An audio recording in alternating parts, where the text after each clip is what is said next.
వాళ్ళ పోయే కార్యక్రమం కూడా మోటనుద్దలపల్లి పోలింగ్ బూత్కు 2 కిలోమీటర్ల ముందే వాహనాలను ఆపి ఓటర్లను అడ్డగించిన టీడీపీ మొక్కలు.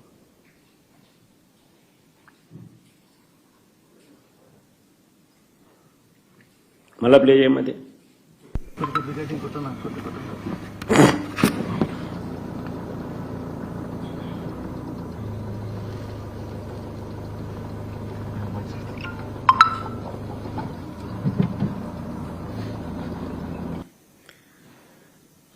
ఎర్రబల్లి గ్రామంలో బూత్ లోపలికి రానివ్వకుండా అడ్డుకున్నారని పోలీసులు కూడా టీడీపీ వారికే సహకరించారని మహిళా ఏజెంట్లు చెప్పడం. ఎర్రబల్లి గ్రామంలో బూత్ లోపలికి రానివ్వకుండా అడ్డుకున్నారని.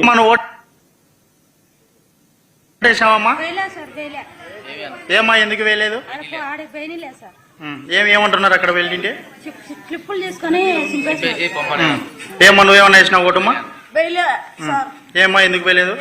అంటే వాళ్ళు స్లిప్పులు తీసుకొని వాళ్ళే వేసుకుని చింపేసినారు సార్. ఏమా నువ్వు వేసినామా ఓటు? సార్ మేము స్లిప్ తీసుకొని ఓటేని పోయినాము, మా స్లిప్ మా సేపు ఇచ్చి మీరు ఓటు మేము వేసుకుంటే మేము వెళ్ళిపోండి అన్నారు సార్. ఏమా నువ్వు వేసినావు ఓటు? ఏమా ఎందుకు వేయలేదు? కొత్త వాళ్ళు వచ్చి మా ఓటు వేసుకుంటున్నారు, మమ్మల్ని పెళ్లి లేదు, మమ్మల్ని తొక్కుతున్నారు.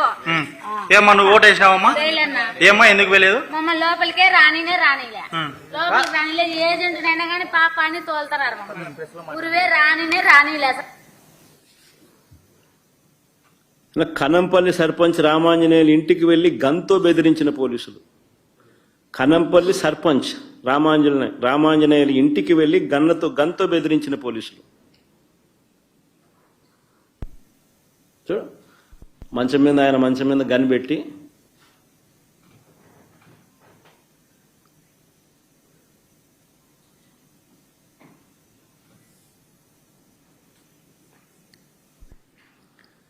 తర్వాత ఎర్రవల్లిలో రిగ్గింగ్ చేయడానికి పోలింగ్ కేంద్రానికి టీడీపీ కార్యకర్తలు వెళ్తుండగా పోలీసులు చక్కగా స్వాగతం పలికిన వీడియో.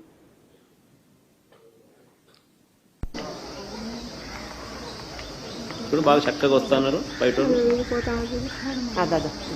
గుంపులో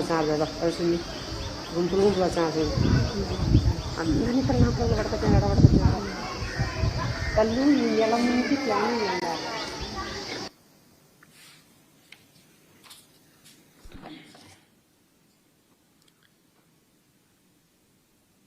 తర్వాత వేముల దుగ్గన్న గారిపల్లి గ్రామాలకు చెందిన టీడీపీ వాళ్ళు వచ్చి ఓట్లు రిగ్గింగ్ చేసుకుంటున్నారని ఏకంగా కనంపల్లి మహిళలు బయటికి వచ్చి ఆందోళన చేశారు. ఏజెంట్లను పోలింగ్ బూత్ లోపలికి రానివ్వకుండా బీటెక్ రవి తమ్ముడు భరత్ అడ్డుకున్నారు.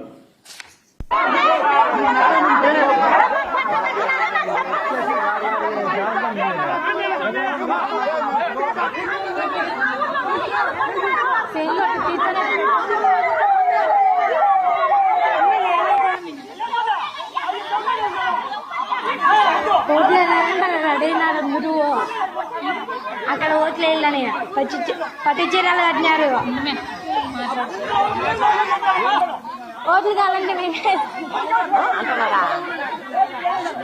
ఓట్లు వాళ్ళే వేసుకున్నారంట.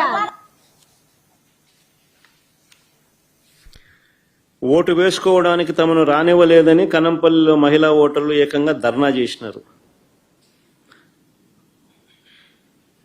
ఓటు వేసుకోవడానికి అవకాశం ఇవ్వాలంటూ ఏకంగా పోలీసుల కాళ్ళు పట్టుకోవాల్సిన పరిస్థితి.